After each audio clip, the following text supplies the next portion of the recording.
Fort Polk, Louisiana. Summer 1994. A routine survival drill, just another swamp run for a squad of paratroopers. But the gear started failing, the night got too quiet, and shadows moved where nothing should have been. By the time we figured it out, it wasn't training anymore. Something out there was tracking us, and it knew exactly who it wanted. So before we continue, please make sure to like and subscribe to support the channel, and comment down below where you're watching from. Thanks. I was a sergeant back then, David Rourke, 82nd Airborne. I had sand from the desert still in my boots and a swamp stink in my nose. Fort Polk, Louisiana, summer of 1994. Heat like a wet hand over your mouth. Cicadas screaming like they were mad at God. The air was so thick you could chew it. They told us it was a survival and navigation event. 48 hours in the bayou. Play lost behind enemy lines. Minimal radio. Low profile. No trucks, no big gear. Pack light and move quiet. A small squad. My squad. Good ones. And a new officer to keep us honest. We staged at the airfield and then out to a dirt lot near the tree line. Gear checks.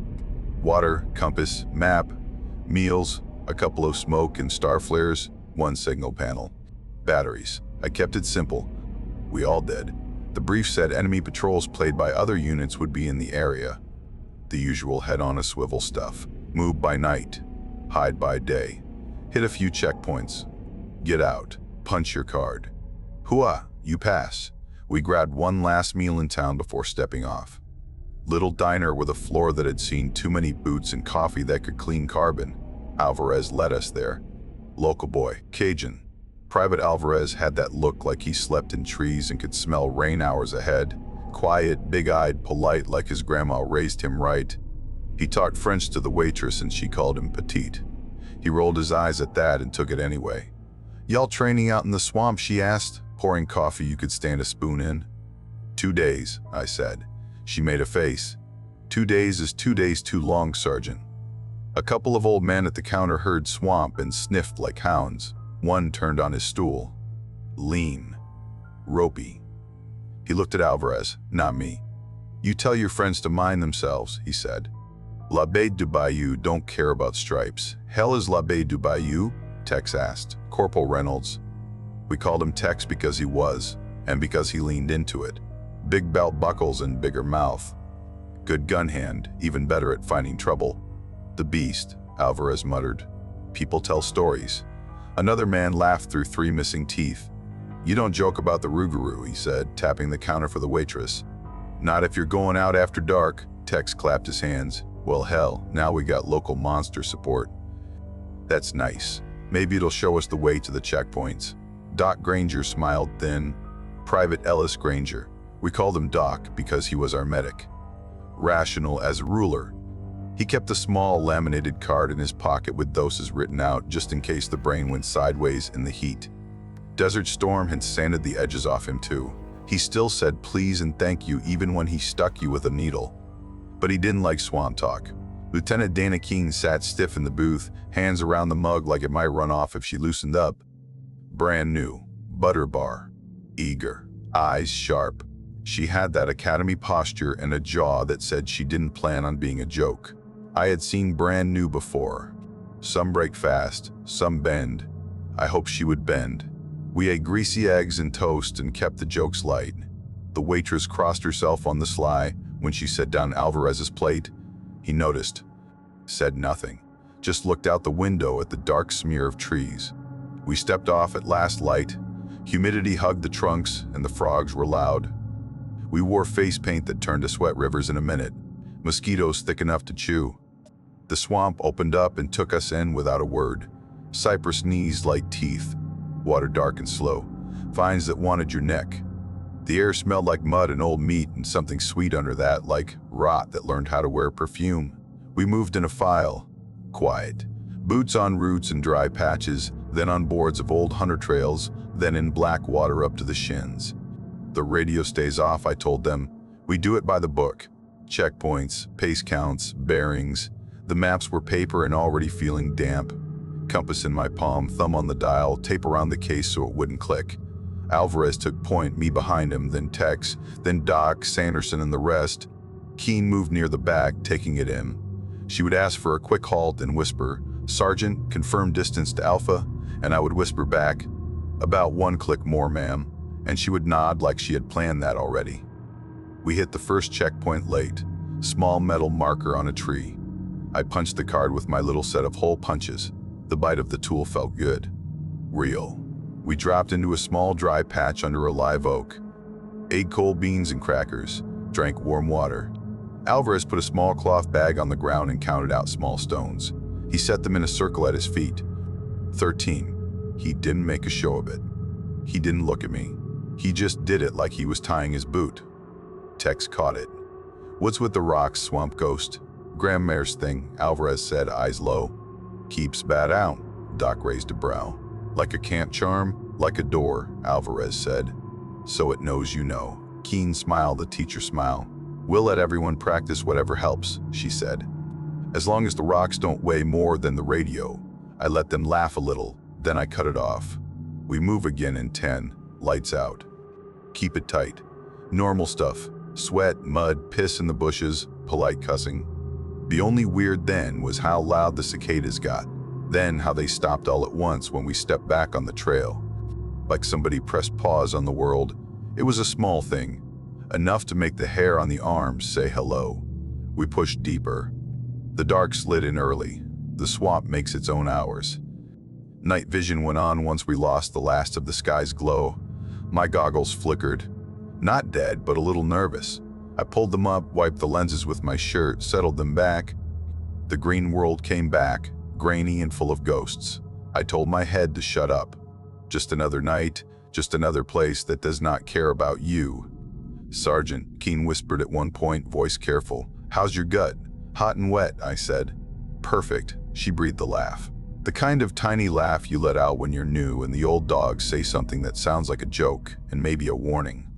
If you want the moment I should have called it, it was when we crossed a narrow cut of water and a cool wind came through the trees, like somebody opening a freezer door. It felt wrong. The swamp does heat. It does not do kind wind. Alvarez looked back at me with his mouth a tight line. "Feels like we're being watched," I said. I said it light, like it was a joke. But it came out flat. No one answered. We reached our first hide near midnight. A strip of dry ground, just enough for us to lay out and not roll into the drink. Trees around, dense, perfect. We set a watch. 2 hours on for each. I lay down on roots and listened to frogs and my pulse in my ear. I watched the glow in the east that never came in the swamp because the swamp keeps its own sky. I dug my fingers into the dirt to feel something real. It was all real. That was the trouble. We slept in slices, dreams oily. You wake, you forget. You just know you were down in the water with something that had hands. When I was up, I counted, pace counts, bearings, the way you keep your brain from inventing things. I sipped water and felt it go warm in my guts. A sound came through. Not frog, not gator, not hog. I've heard a lot of animals cry. They mostly remind you of babies or drunks. This was neither. It was a slow breath, thick, wet, human deep, but wrong around the edges, like somebody big breathing through a nose not made for it. It came from the black tangle to our 9 o'clock. It stopped when I cursed under my breath like you could hear that little. Then it started again, calm, like it owned the place. I put a hand on Tex's shoulder and he slid up, wide awake, like good soldiers are in places that eat you. He looked at me and I gave him the hand sign for listen. We heard it together. I saw his mouth make the words, "What the hell?" Alvarez was already sitting up, eyes on the trees. He had one of his small stones pinched in his fingers, rolling it. His lips moved like he was counting or praying. Doc's hand was on his aid pouch, not his rifle, like the pouch could fix what the rifle couldn't. "Probably a damn hog the size of a Buick," Tex whispered. "Keep your voice down," I said. Keen crawled over, dirt on her cheek, breath careful. "Report?" she asked. "Air moving wrong," I said. "Breathing out there. Keep watch strict. We move at first light." She nodded. Professional. I watched her look at the compass on her wrist and then put it away like it was a talisman. The radios gave us a small hiccup around that time, just enough to make you swear and call the battery pack a liar. A little cutout, a little static hiss. Then back. It happened 3 times in the next hour. Too small to brief, big enough to notice. Compasses twitched, not spinning, not broken. Just a quick quiver when you faced a few specific degrees. Like a dog turning its head at a sound. I hated to admit it, but the swamp started to feel like a room with someone in it.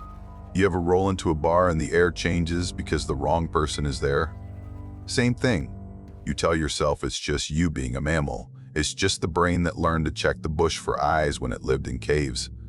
Okay, fine. Mammal brain was yelling. 13 stones, Alvarez whispered to himself when he thought no one was listening. 13 stones in a circle and you don't step out the circle when it's looking. Looking? Doc asked, mild eyebrow doing the doctor thing. You know the word, Alvarez said.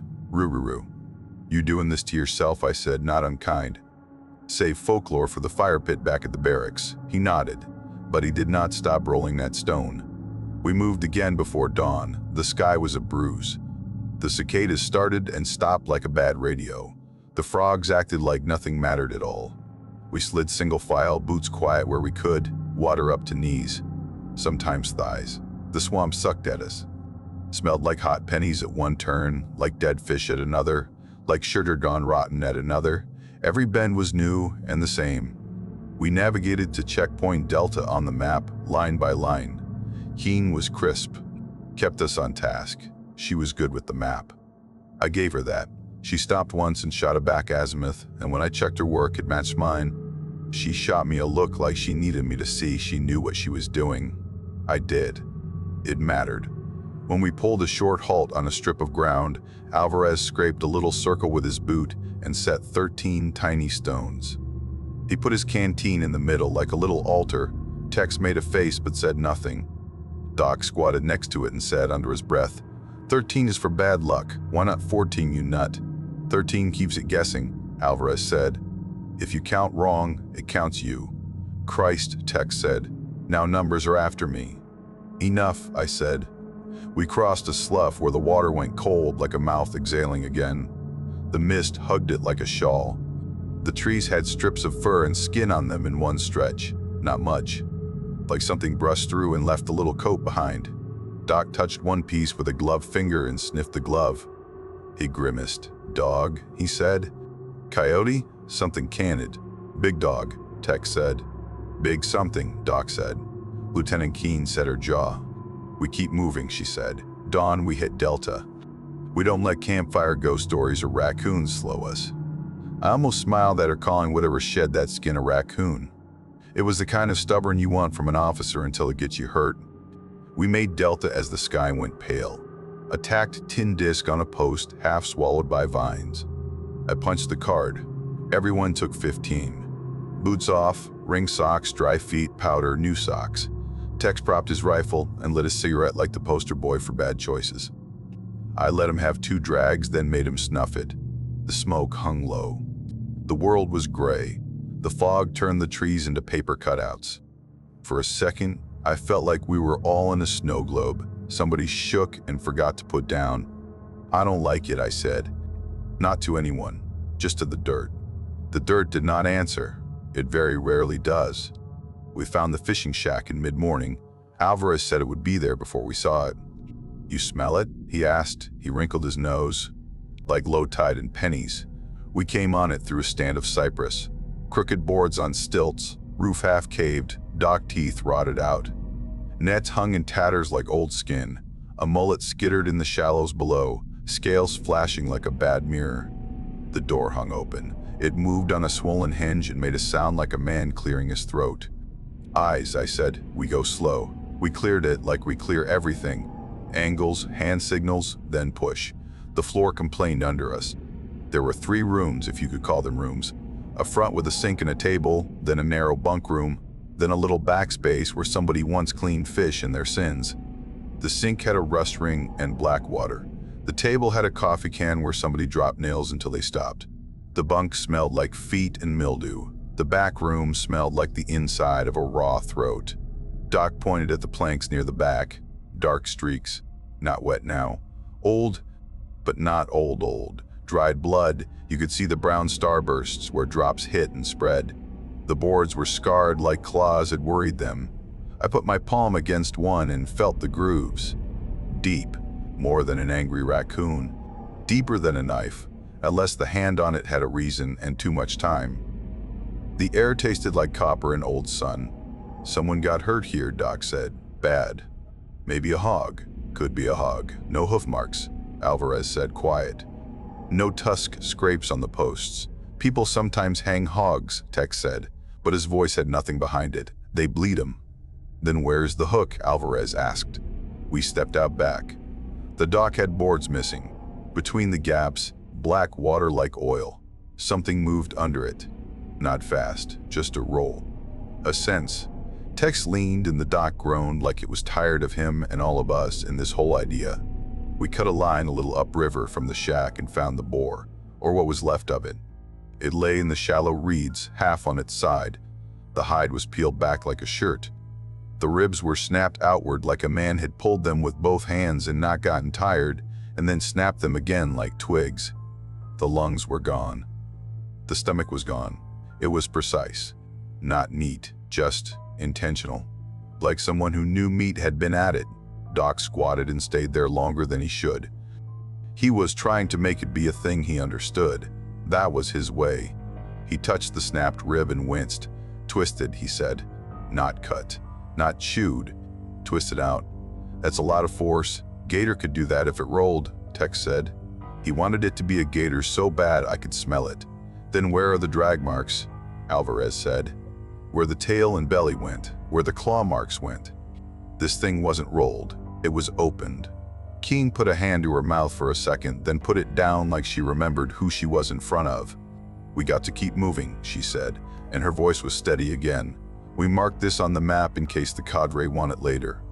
We keep to the plan. I didn't argue. The plan keeps people alive. We took bearings. We moved. We left the shack behind us. But the swamp had started to breathe again. That slow, wet breath. You could tell yourself it was wind and reeds. You could. By late afternoon, the heat was a hammer again.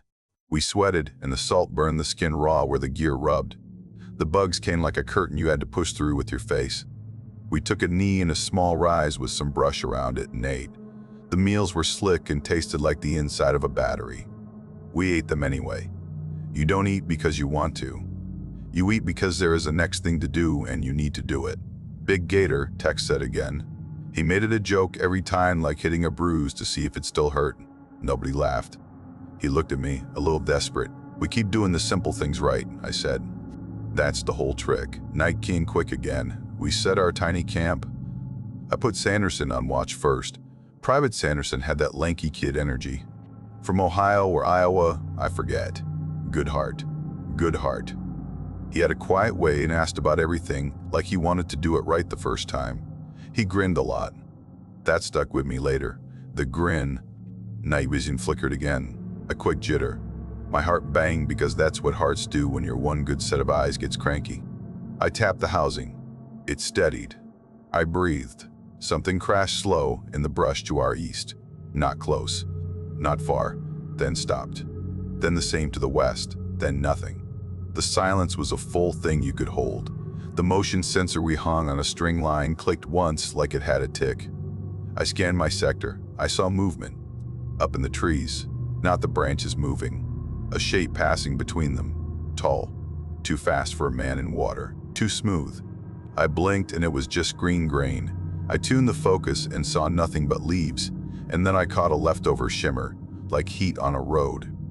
Instinct said something had been there and was now not there. Instinct is not a court of law. It still puts people in the ground. The breathing came back. Closer. It was not trying to be quiet. It was like it wanted us to hear it. That made me mad. Fear does that. I got mad at the dart for having nerve. Nobody slept much. At dawn, Sanderson shook me awake with eyes big. Sergeant, he said, don't freak. Never, I said. I stood and rolled my back and my knees popped like popcorn. He held up a boot. Found this. My boot was on my foot. It wasn't mine. It was Keene's other boot, the one not on her foot. She counted her gear every hour like a metronome. She had taken her boots off to rub her feet. The missing one had walked 50 yards and lain down in a thicket full of dew. The boot was full of mud and hair. The hair was not hers. The hair was coarse and smelled like wet dog and pennies. The laces were tied. That was the worst part, I swear to God. Like a joke from the wrong person. Keen looked at it and looked at me.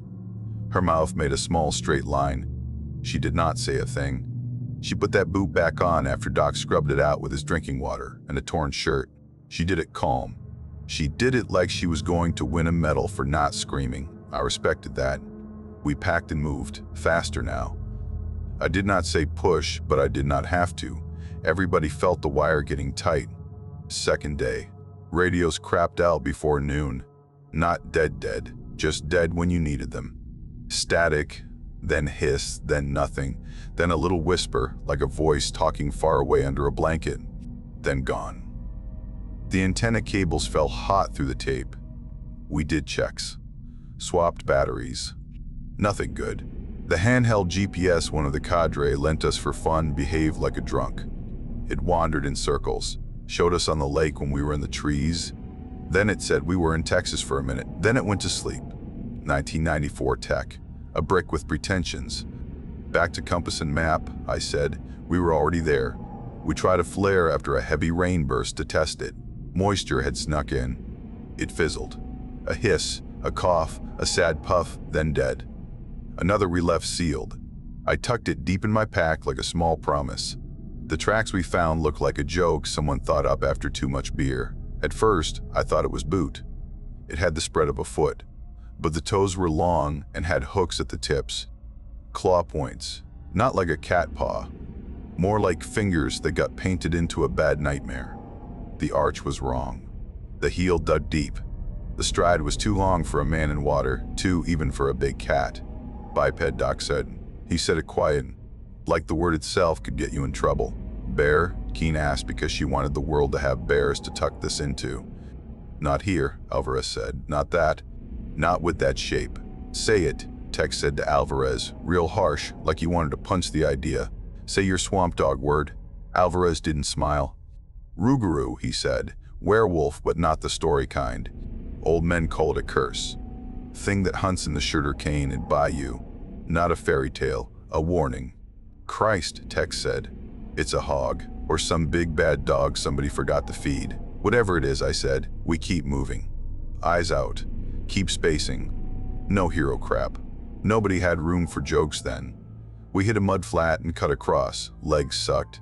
Sanderson went thigh deep and started to panic, but Tex hauled him out by the straps. They grinned at each other because people grin when they almost go under. It's weird. It's a thing you do to tell your brain you are not weak. That lasted about one breath. Doc's boot kicked something hard in the mud by accident. He bent and dug it out with 2 fingers. It was metal. A small rectangle of it. Dog tags. A set. The chain had snapped or been broken. He rubbed them with his thumb and the name came up under the mud. Not one of ours. A name I did not know. A blood type. The little notch at the end. Old style. He looked at me like maybe this was a kind of ghost story he did not care for. Could be dropped by cadre, Keen said. Or left from an old exercise. Or somebody did not make it out, Alvarez said. He touched the tags and made a sign on his chest without thinking, then looked embarrassed and dropped his hand. We took them. You never leave a name in the mud. You take it and hand it to somebody who writes letters. Night. Second night is when people's brains start to come unglued. Food is old. Feet hurt like a swear word. Water tastes like a mop bucket. Everything looks like something. We set our camp on higher ground with water on 2 sides. Good field of fire in front. Give me 2 hours with a shovel and I could have dug something to feel safe behind. We had no shovel. We had one e-tool and that ground was roots and rock under an inch of muck, so we didn't pretend. Perimeter, I said. Motion sensors out. We used the little line alarms that run on small batteries, a cheap string, and a pull pin. Cadre issue. They tripped 3 times over nothing in the first hour. Branches, frogs, or not. We reset them. We set them again. We set them closer. It did not help. Around midnight, our supply crate slid. Alpha Team had cached a plastic box for us with 1 extra water jug, a coiled rope, and a few batteries. We tucked it up under the roots of a big cypress with a snarl of brush in front, and I set a line over it like a miser. We sat 15 yards from it, not asleep. The crate still went. We heard the drag, slow and soft, like someone who knows how to carry weight without showing it. We flashed lights and saw ripples in the black water where the crate had been. The line alarm was still set, pin unpulled. The brush was undisturbed. The box was gone. The water said nothing. It never does. Okay, Tex said. He said it to himself, and his voice sounded like he hated that word. He started seeing things after that. I don't blame him. He fired 2 shots at a shadow up in the trees. The shadow moved like it laughed. Then something screamed out in the dark. It was not human. It wasn't animal like I have heard. It was like a trumpet made of meat, long and wet and filled with iron. It did not say stay away. It said, I am here and I will come. Safety on, I told him, and he clicked it on like it bit him. We did not talk about the fact that his second shot had gone through a branch as thick as Keen's wrist and splintered it, and I found a long black hair in the splinters. Coarse, not horsehair, not dog. I wrapped it in tape or on a pencil and stuck it in my pocket. Because if you don't make evidence, you go crazy. Evidence gives you something to argue with. Nobody slept. The moon found a hole in the canopy and looked sick. Fog moved in around 2 in the morning, thick. You could chew it. It ate your light. It made the trees into shapes and the shapes into lies. The air went cool again, like a door had opened to a different place. The breathing started to circle us. Low growls under it, like a big engine idling way off. It would scrape a tree with something hard. Scritch. Scritch. Then silence. Then the same behind us. It knew how sound worked out there. It knew how to throw it and make us turn. Motion sensors went off and on like a nervous tick. We'd get up, scan, see nothing but dark and shapes, then sit. Then they'd go again. It felt like it was pulling us up and down on a string. That was the point. Tired men make mistakes. We saw eyes at 2:30, red in the light, not glowing on their own, reflecting, but high, higher than a man, not in the tree, above the brush line, like something tall and long was watching from just back enough to stay guessing. The eyes did not blink. That felt important. They just looked. When we pointed 2 lights, the eyes slid sideways and lowered until they were gone. No branches cracked. No water splashed. It just decided to not be there. Perimeter tight, I said. No one moves without my say. We wait this bastard out. We set overlapping sectors. We shifted every 15 minutes to keep eyes fresh. The world did not care. At 0300, Sanderson disappeared. He was on watch. I had him near the left front, 2 paces from a big buttress trunk. He had his rifle slung because I had drilled that and drilled it again, and I can see him now standing there humming a stupid song under his breath to stay awake. 1 second he was there. I turned my head to check the right, called a quiet status, turned back, and Sanderson was gone like a hand had plucked him straight up. His rifle lay in the mud. The barrel was bent back at the tip like someone had grabbed it and said, "Not today." The sling had snapped. The stock had a long gouge in it like a claw had tasted it and decided it was not meat. There were footprints near where his boots had been. 1 set ours. 1 set the long things with claw points. No drag marks, no splash. No noise. Sanderson did not call out. That is the part that wakes me still. He did not even get a damn half-syllable out. Doc got to the tree where Sanderson had been and put his hand on the bark. He pulled it back with a small sound. The bark had 4 deep grooves cut in, deep enough to see the wet live wood under, deep enough to plant a coin in. He touched the sap and smelled it because Doc does things like that. He shook his head. His lips were tight. "It's playing with us," Keen said. She looked pale in the green light. She put her hand on her own wrist hard like she was taking her pulse. Then she said, "We break contact at dawn and move to the extraction point. We are being hunted." "Already are," Tex said. "Have been. It's just getting bored now. No more lone watches," I said. "Buddy pairs. Stay touching distance." The rest of that night stretched like a bad tendon. You look at your watch and think 20 minutes have gone. It has been 2. The fog pressed in, thick. When it finally thinned, The trees looked like they had moved while we weren't looking. When the birds started their psychotic morning song, we moved. The water was a black ribbon with dust on it. The air felt used. I did not count how many of us there were then. I knew. I felt the missing like a pulled tooth you cannot stop touching with the tongue. We made for the extraction point by the map. Waist-deep water for half of it. Mud with teeth for the other half. We did not stop. We drank on the move and pissed when we had to, and nobody asked for a break. The fog built back up late morning like it was personal. It turned into a wall. You could put your hand out and lose it at the wrist. You could hear your breath loud and not your buddies 2 steps away. Something moved under the water with us. Not fast, just there. Big enough to brush your calves like a dog trying to ask a question. Every time it touched a leg, the owner of the leg made a sound like a laugh and a sob, and then nobody did the laugh again. The thing did not bump hard. It was curious.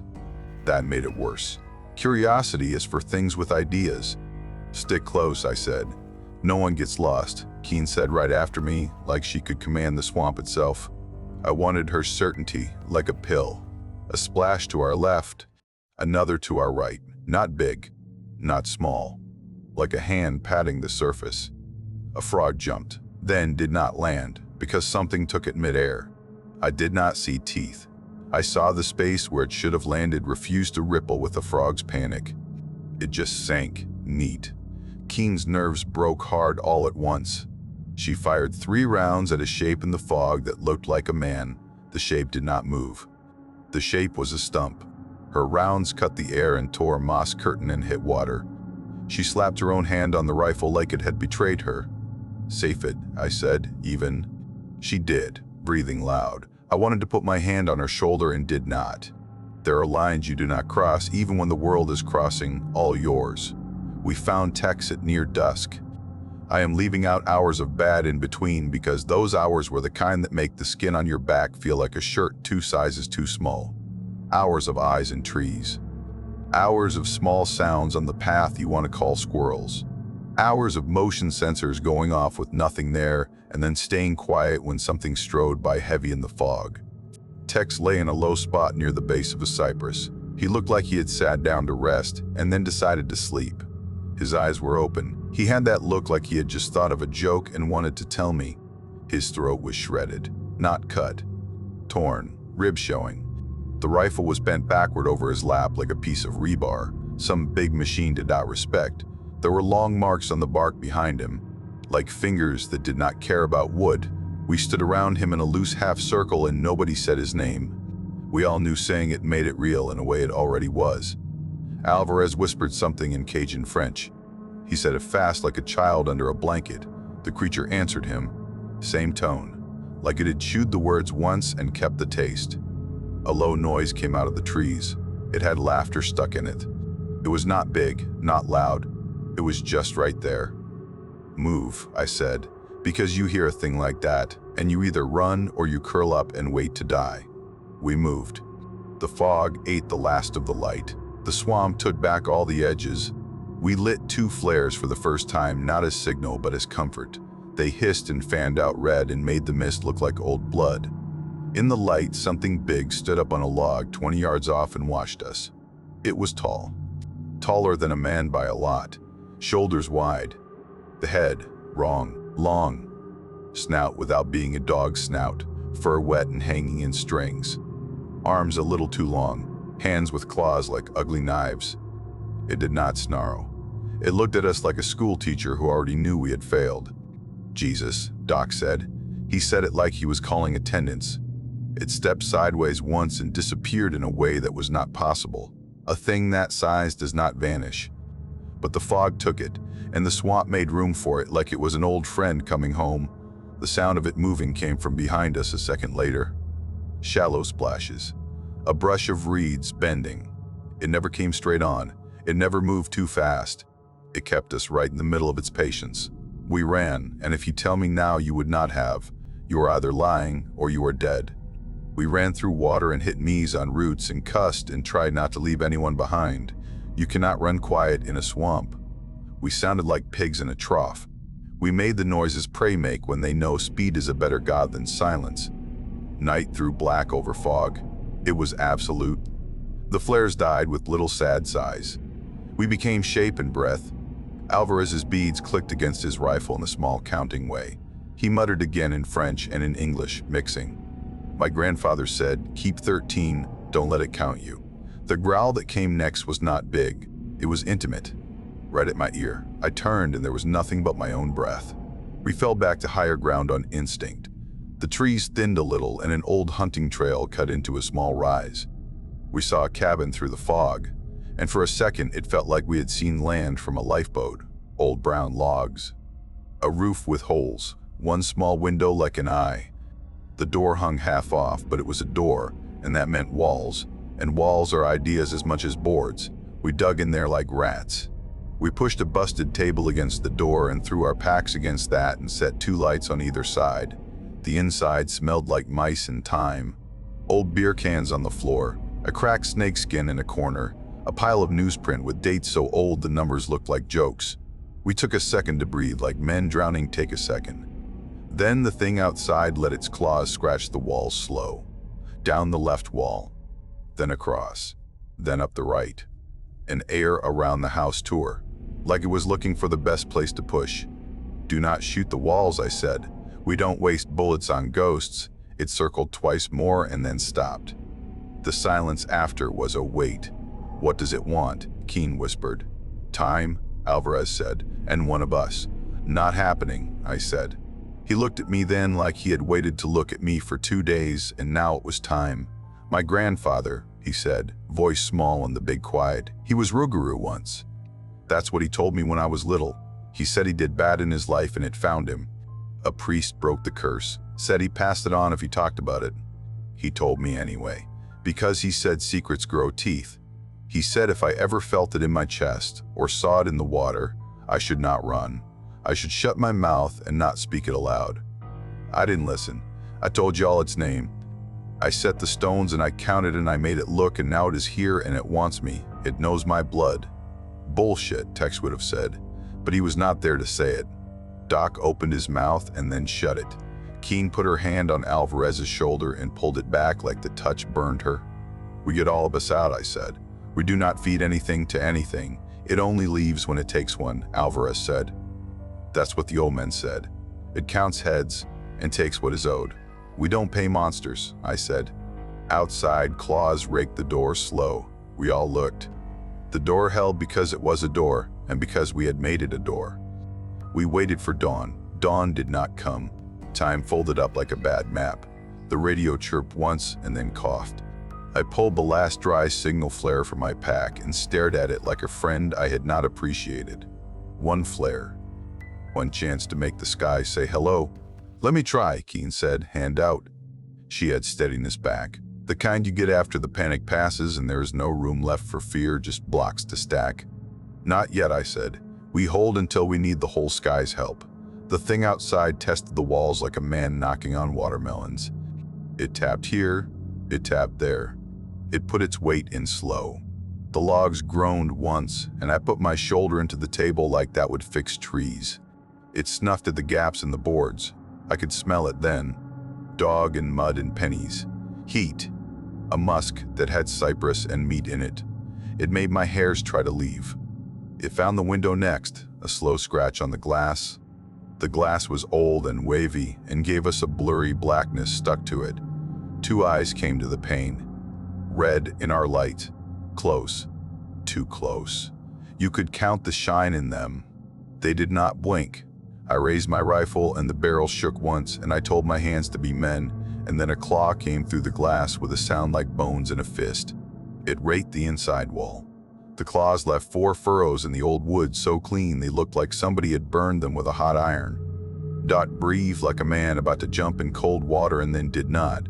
"Back wall," I said. "If it goes through here, we shoot not where it is but where it will be." We did not say this was not a thing we trained for. The radio spit again. A voice filtered in. It sounded like it traveled a long way through a long pipe. "Any element, this is, say again, any element, break squelch if you can hear." King grabbed the handset and said, "Our call sign and location in that calm officer voice you keep in a drawer." The radio hissed like a snake under a log and then went dead. But we had spoken to another thing, and the cabin knew it, and so did we. That mattered. The Rugaroo, call it that, call it whatever makes your brain sit still, moved to the door again. You could feel it gather itself. It wanted in. I had the flare in my right hand and the lighter in my left. I did the math. If it came through, the room would be a fight pit with splinters and teeth, and fire is a language everything understands. Alvarez stood up. He had been quiet for a minute like he was counting heartbeats. He put his dog tags in my palm. He curled my fingers over them like he was teaching a kid how to hold a marble. "This is my mess," he said. "I called it. It came to my blood. Let me finish it." "You sit your ass down," I said.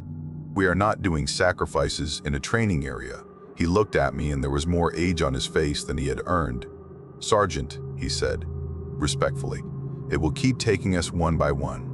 You know it. It's taking your count. You're not walking out that door," I said. He nodded like he agreed. Then he stepped fast and he was at the door and he pulled the table before Keen and I could grab him. He slipped through like he had practiced in his head. He stood on the porch boards that groaned like the last breath of a drunk. He lifted his chin and spoke. Cajun French, old words, fast. He spoke the name of the thing and then said the names of his father and his grandfather.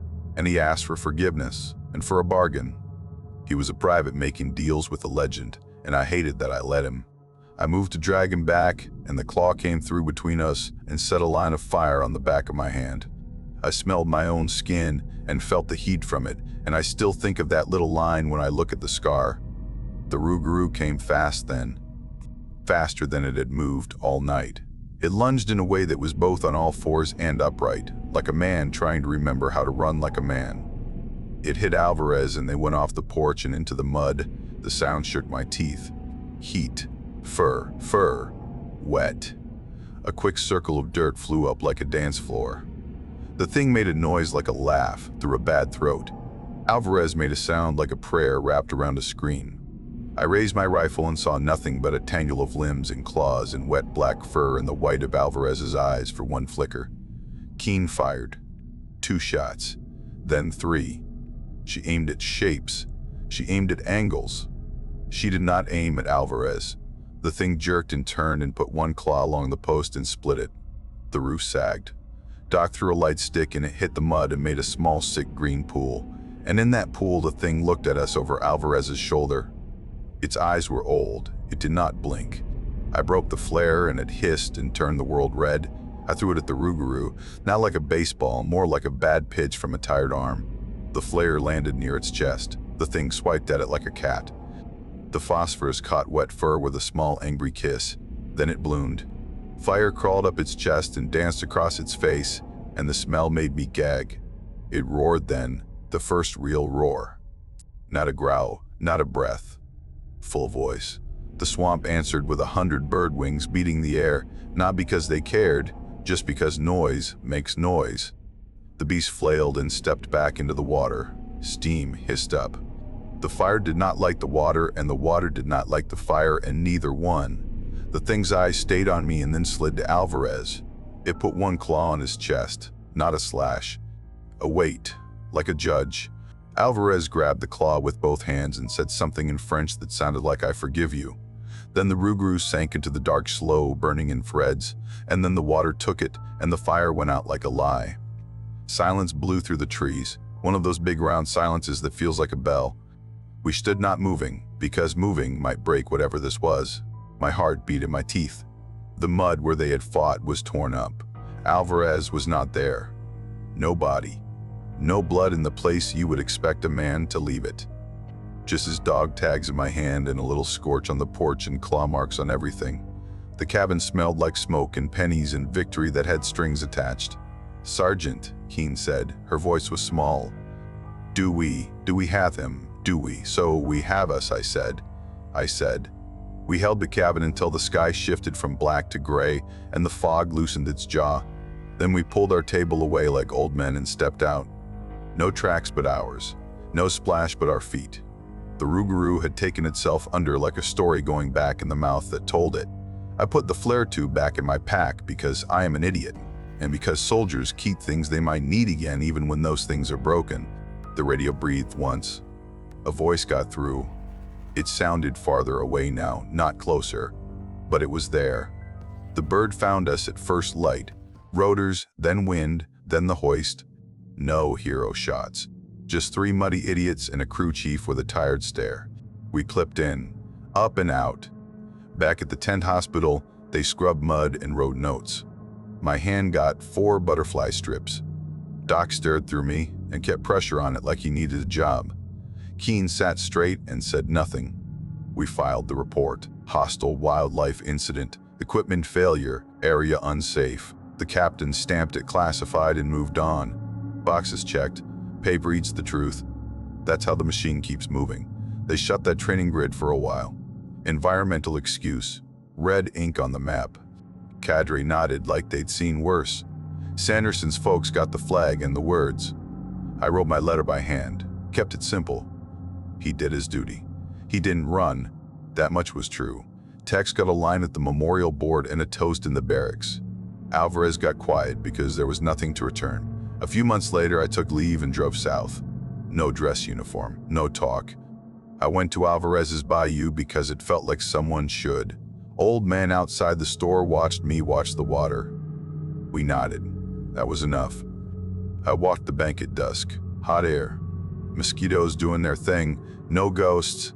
Just mud, reeds, and a brown current that knew too much. I held his tags in my pocket. Felt the weight, said his name once. Not loud, just enough. A kid stood in the reeds 20 yards out.